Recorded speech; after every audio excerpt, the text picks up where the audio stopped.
कल्पना चावला एक ऐसा नाम जिसे सुन हर भारतीय को गर्व महसूस होता है। कहानी उस स्पेस मिशन STS-107 की जिसमें हुई कल्पना चावला की मौत। हेलो दोस्तों, मैं अमित एक बार फिर से आप सब लोगों का अपने YouTube चैनल A1 फैक्ट में हार्दिक स्वागत करता हूं। दोस्तों, टाइटल से आप लोगों को पता चल गया होगा कि आज हम बात करने वाले हैं कल्पना चावला की इनक्रेडिबल स्पेस जर्नी के बारे में। तो चलिए वीडियो को शुरू करते हैं।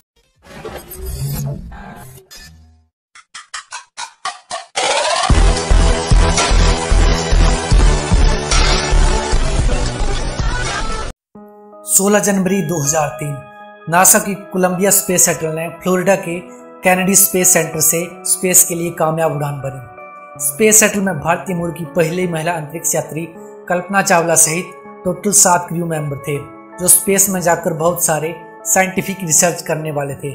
इस मिशन को STS-107 नाम दिया गया था और ये कल्पना चावला का दूसरा मिशन था, या कहें तो आखिरी। पूरे 15 दिन 22 घंटे 20 मिनट और 32 सेकंड तक स्पेस में रहने के बाद 1 फरवरी 2003 को पृथ्वी के एटमॉस्फेयर में एंटर करते समय कुछ टेक्निकल इशू की वजह से स्पेस शटल का थर्मल इंसुलेशन सिस्टम पूरी तरह से नष्ट हो गया। कल्पना चावला सहित सभी 7 क्रू मेंबर को अपनी जान गंवानी पड़ी।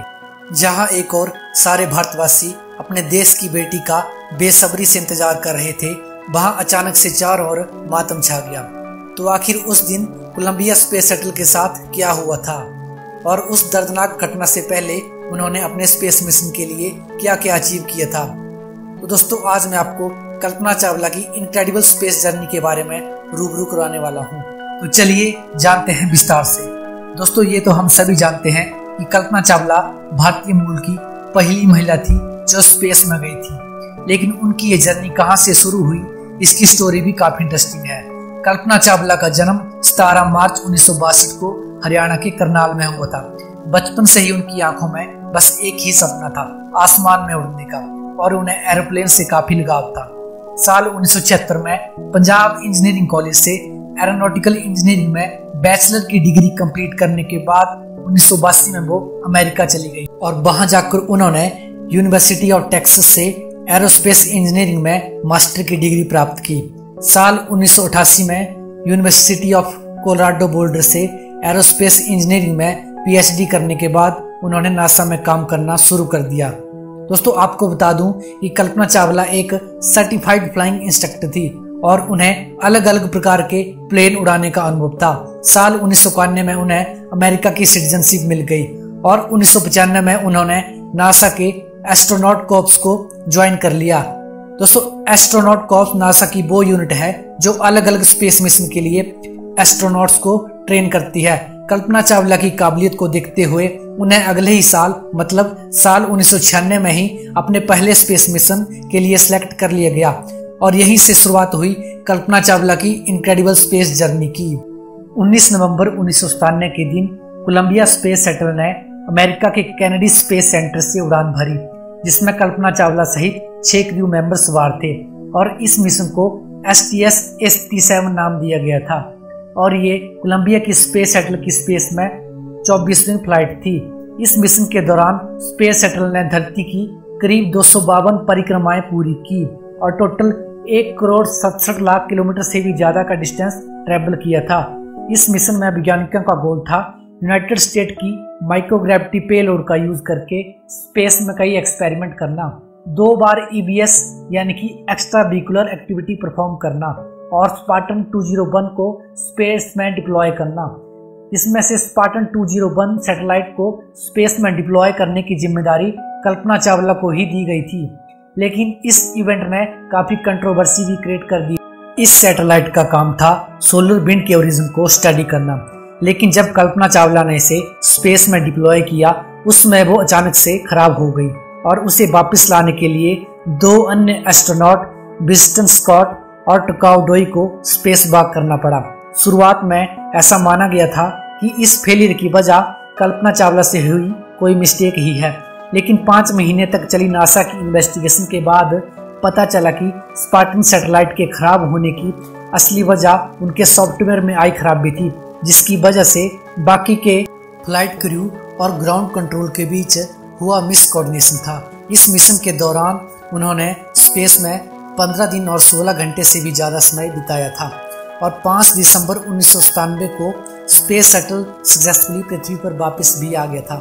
स्पार्टन सैटेलाइट में हुई गड़बड़ी से काफ़ी कंट्रोवर्सी क्रिएट हुई थी और शुरुआत में कल्पना चावला को इसके कारण बहुत सारा क्रिटिसाइज भी झेलना पड़ा, लेकिन उन्होंने इसका असर आने वाले मिशन एक्सपेरिमेंट पर नहीं आने दिया।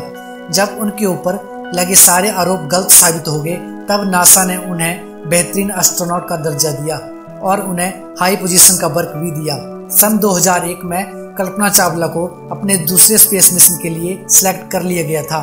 इस मिशन को STS-107 नाम दिया गया था और उसमें टोटल 7 क्रू मेंबर शामिल थे, लेकिन अलग अलग टेक्निकल प्रॉब्लम के कारण मिशन को टोटल 18 बार डिले करना पड़ा।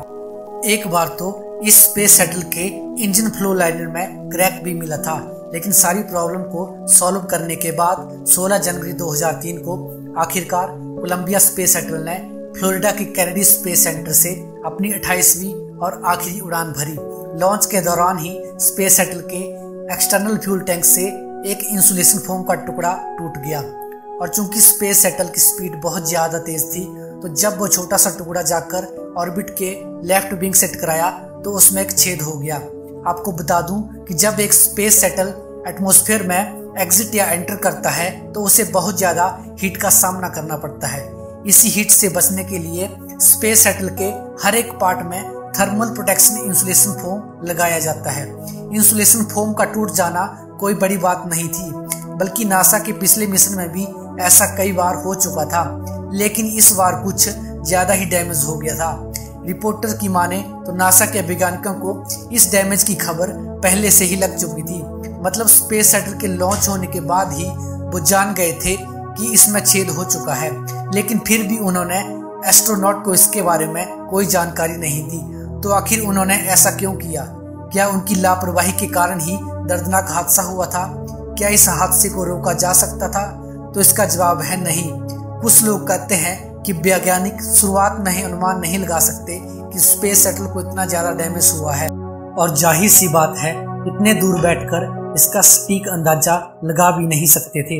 वहीं कुछ वैज्ञानिकों का यह भी कहना है कि अगर ये इंफॉर्मेशन स्पेस शटल में बैठे एस्ट्रोनॉट तक पहुंच भी जाती तो भी वह कुछ नहीं कर सकते थे, क्योंकि इस डैमेज को रिपेयर करना उनके बस की बात नहीं थी। इसके अलावा इसके बारे में उन्हें पहले से बता दिया जाता तो शायद वो घबरा जाते और स्पेस शटल समय से पहले ही किसी दुर्घटना का शिकार हो जाता। इससे अच्छा तो यही था कि मिशन जैसे चल रहा है वैसे चलने दिया जाए और स्पेस शटल के वापसी के समय सब कुछ ठीक रहने की दुआ की जाए। बहुत से लोग इसे नासा के साइंटिस्ट की लापरवाही और साजिश भी कहते हैं, लेकिन सच्चाई तो यह है कि लॉन्च के बाद उस समय कुछ भी नहीं किया जा सकता था। खैर, 1 फरवरी 2003 को कोलंबिया स्पेस शटल भारतीय समय के अनुसार शाम के करीब 7:47 पर कैनेडी SLF रनवे 33 पर लैंडिंग करने वाला था। 15 दिन 22 घंटे 20 मिनट और 32 सेकंड स्पेस में रहने और 1 करोड़ किलोमीटर से ज्यादा ट्रैवल करने के बाद अब अंतिम पड़ाव था धरती के एटमॉस्फेयर को पार करके सेफली लैंडिंग करना। पर करीब 7:10 पर जब स्पेस शटल ने एटमॉस्फेयर में एंटर किया, वैसे ही ऑर्बिटर के विंग में हो चुके छेद से अचानक गर्म गैसेस अंदर आने लगी। वहां का थर्मल सेंसर बहुत हाई टेम्परेचर शो करने लगा और आखिरकार उसने काम करना बंद कर दिया। देखते ही देखते पूरी स्पेस शटल का यही हाल हुआ। 7:30 बजे के करीब इस स्पेस शटल के अंदर का प्रेशर अनकंट्रोल्ड हो चुका था और शायद इस समय तक सारे क्रू मेंबर बेहोश भी हो चुके होंगे। अगले 5 मिनट में ही कोलंबिया स्पेस शटल के टुकड़े टुकड़े होकर अमेरिका के टेक्सास शहर के ऊपर आग का कोला बनकर बरसने लगे। नीचे जब भीड़ ने यह नज़ारा देखा तो बहुत ही भयानक था। लोगों को तेज आवाजें सुनाई दे रही थी। आसमान पूरा धुएं से भर चुका था और स्पेस शटल के टुकड़े नीचे गिर रहे थे। जो मिशन इस सफलता से स्पेस हिस्ट्री में नई कहानी लिखने वाला था, वो एक बुरी याद बनकर अमर हो गया और उसके साथ ही अमर हो गए वो सारे क्रू मेंबर जिन्हें उस दिन हमने हमेशा हमेशा के लिए खो दिया। उनमें थे mission commander Rick Husband, pilot William McCool, payload specialist Ilan Ramon, mission specialist David Brown, Michael Anderson, Laurel Clark और कल्पना चावला सभी ने इस मिशन में अपनी जान गंवा दी। इस घटना को 1983 के STS-06 चैलेंजर मिशन की दुर्घटना के बाद ह्यूमन स्पेस हिस्ट्री की सबसे दर्दनाक घटना माना जाता है। कल्पना चावला सहित बाकी सारे क्रू मेंबर के सम्मान में बहुत सारी चीजों का नाम रखा गया ताकि ये सातों लोग हमारी यादों में हमेशा के लिए बने रहे। धन्यवाद। तो दोस्तों, आशा करता हूँ मेरे द्वारा दी गई जानकारी आप लोगों को पसंद आई होगी। अगर वीडियो अच्छी लगे तो वीडियो को लाइक, कमेंट और चैनल को सब्सक्राइब जरूर करें। धन्यवाद।